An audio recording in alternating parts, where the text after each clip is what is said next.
Ei, que bela quitanda, quitandinha de erê, seu balancê tem quitandinha de erê. Osneiros da Grande Rio, como vocês estão? Eu espero que bem, eu espero que ótimos. Vamos falar desse enredo e sinopse? Nosso destino é ser onça? Real, mas antes, tem um convite pra você. Dia 7 de setembro, tem alguma coisa pra fazer? Ainda não tem? Então anota na agenda que tem evento aqui na Osner. A gente vai cobrir a SESM, que é o Carnaval de Maquetes. E eu, se fosse você, não perdia por nada, porque tá um desbunde este Carnaval de Maquetes. Então anota aí, 7 de setembro, 19 horas. Agora, vem comigo para esse enredo da Grande Rio. O que a gente já sabe aos montes desse enredo? Bom, concebido por Gabriel Haddad e Leonardo Bora, baseado no livro do Alberto Mussa, Meu Destino é Ser Onça. Onça aqui não é uma homenagem ao animal, e sim onça é uma ideia, um símbolo, uma atitude, uma visão de mundo, um comportamento. Então ela é muito mais abrangente dentro desse enredo. É um enredo muito flertado com a Semana de 22, modernista, que fala muito sobre o movimento antropofágico e resgata este Brasil,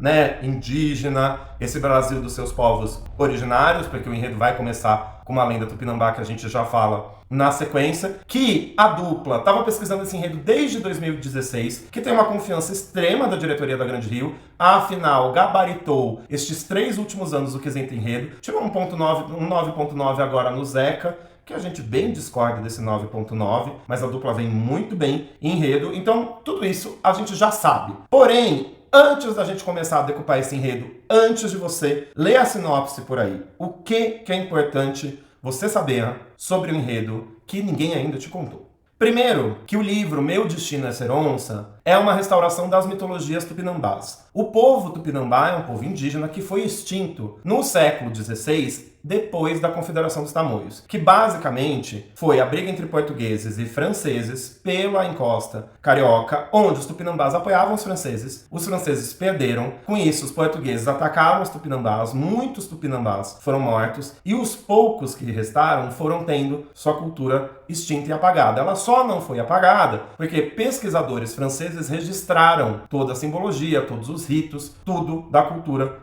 tupinambá, e obviamente esse povo, os poucos que sobraram foram se recriando e conseguiram ainda resistir. Mas, pelos livros de história e pelo registro do Alberto Mussa, extinto no século XVI. O que é importante a gente saber também? O livro e o enredo falam muito sobre antropofagia. Mas, Chesco, o que é antropofagia? Antropofagia é o ato de comer a carne de outro ser humano. O que é um ritual antropofágico pro povo tupinambá? Basicamente, é um ritual, de vingança, mas é um ritual, ao mesmo tempo, de sacerdócio e de evolução. Porque os tupinambás acreditavam na Terra Sem Mal. E para chegar na Terra Sem Mal, você precisa ter muitos nomes. E ter nomes aqui significa ter comido a carne de muita gente. Outro ponto que é necessário saber, onça é um animal muito consagrado para os indígenas e para muitas tribos. Então, esses 3 pontos aqui fecham o elo do enredo. Beleza? Beleza. Seguimos para a divisão do enredo.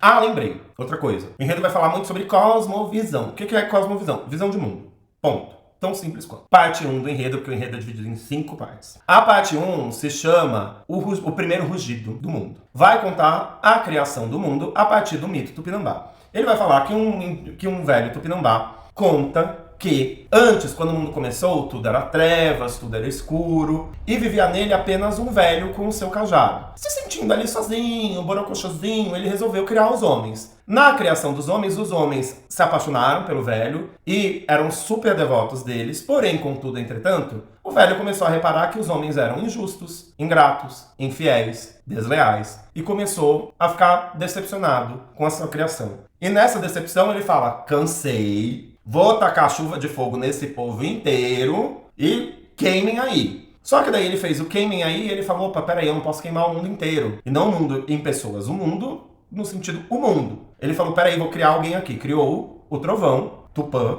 na lenda indígena, que olhou e falou, Tupã, derruba água aí pra esse povo. Tupã derrubou um aguaceiro, daí vem o primeiro dilúvio. Desse primeiro dilúvio, restaram alguns sobreviventes e uma nova humanidade surge a partir do único homem sobrevivente e da primeira mulher. E daí nascem essa primeira população. Então essa é a primeira parte do enredo. E aí vamos para a segunda parte. A parte 2 tem o nome de A Terceira Humanidade. E aqui ele vai pegar esse final do mito que fala que estes homens que nasceram aprenderam com Mairá a dominar o fogo, e o fogo era um elemento civilizatório, e Mairá era pessoa importante aqui na história. E um oposto complementar dela era Sumê. Ambos, por serem opostos complementares, naturalmente guerreavam e não se gostavam.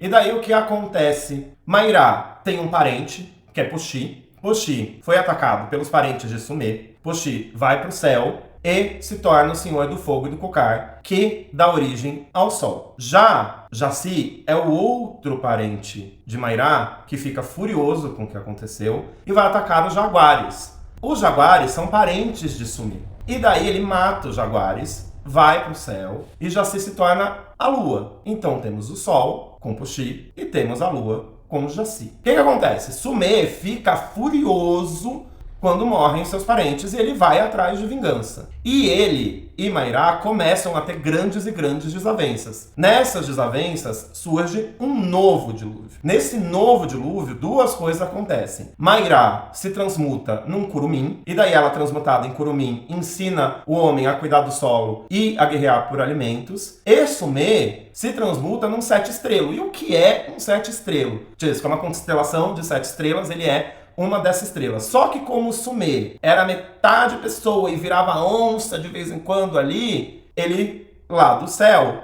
rugia e sempre tentava atacar a Lua, que é Jaci, que foi quem matou seus parentes, e passou a eternidade tentando atacar Jaci. E aí, a gente termina a primeira e a segunda parte do enredo, e aqui os carnavalescos abrem um novo campo para a história, que é a terceira parte do enredo. Ela é mais curta, ela começa falando ali sobre o culto dos povos indígenas. As onças reforçam o culto primeiro do jaguar pelo xamanismo, e daí na sequência ele vai trazendo uma série de nomes de tribos indígenas que vão ser citados. E daí também eles citam aqui o urucum e o genipapo, que são frutos que são usados para a pintura corporal dos indígenas. Os dois juntos dão aquela cor meio cobra coral, que é uma das cores de onças em lendas indígenas. Então, a gente pode esperar uma parte estética aqui bem curiosa e bem interessante dos carnavalescos. E daí eles já vão para a quarta parte, que é chamada Pintas, Pontos e Ponteios, 2 pontos, Reinados. Eu adoro o nome dessa quarta parte. É basicamente sobre lendas, mitos, sobre as onças. Aqui eles vão trazer muito as onças que se transmutam, se transfiguram, que lutam, que são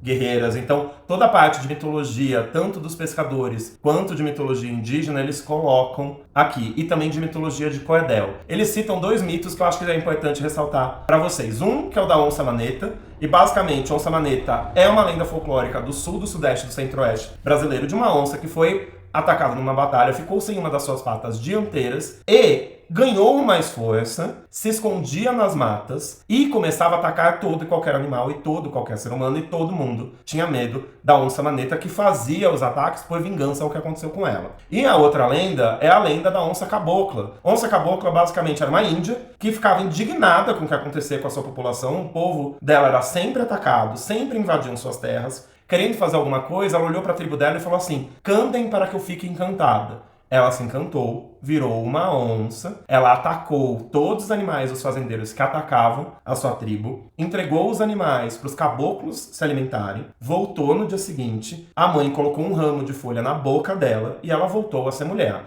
E ela foi repetindo esse processo dia e noite, dia e noite. Então de noite virava onça, de dia voltava para casa, pegava folha e se tornava mulher. Até que um dia ela voltou para casa e a mãe colocou o ramo errado. E ela nunca mais voltou a ser mulher e ficou sendo onça para sempre. E aqui também, os carnavalescos vão citar, e é importante dizer, o livro do Ariano Suassuna, que se chama O Cerco da Onça Malhada. Quer começar a ler o Ariano Suassuna? Começa por esse livro, é mais interessante até do que o Alto da Compadecida. Tem várias outras lendas dentro desse setor. A última parte da escola tem o nome Nosso Destino é Ser Onça. E aqui, minha gente, de verdade, é um convite dos carnavalescos pra gente ter um espírito de onça. Eles vão falar muito aqui sobre as festas, então basicamente eles remontam as brincadeiras de onça pintada das toadas. Eles citam também o desfile do Fernando Pinto de 1987, 87, na Mocidade Independente de Padre Miguel, o Tupinicópolis, que tem um carro que, se eu não me engano, é o primeiro carro, que tem lá Casa da Onça, e eles falam quem não cantou naquela manhã,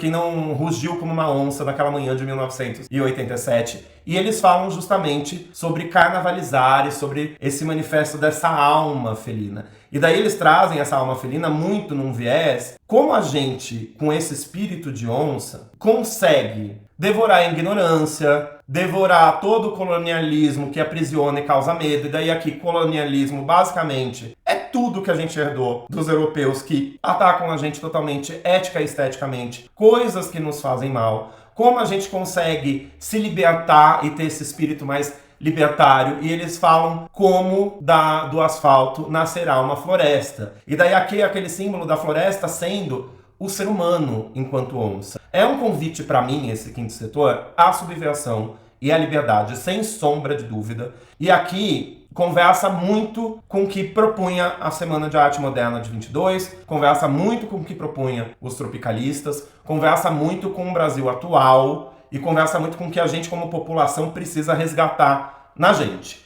Esse, em linhas gerais, é o que os carnavalescos contam. Agora, bom, vamos lá. Me preocupa o enredo em si. Não porque eu não goste, aliás, eu gosto e muito da proposta do enredo. O que me preocupa é como o jurado e a plateia vai ler, porque a gente precisa lembrar que o julgamento de enredo é sobre o que se vê e como se lê, e se a proposta está clara visualmente, plasticamente e na entrega de todas as aulas para quem está assistindo. Esse é o ponto. Porque os carnavalescos vieram de carnavais onde eles têm enredos muito bem recortados, como Zeca, Tatalondirá e Exu. Este enredo é um enredo muito mais amplo.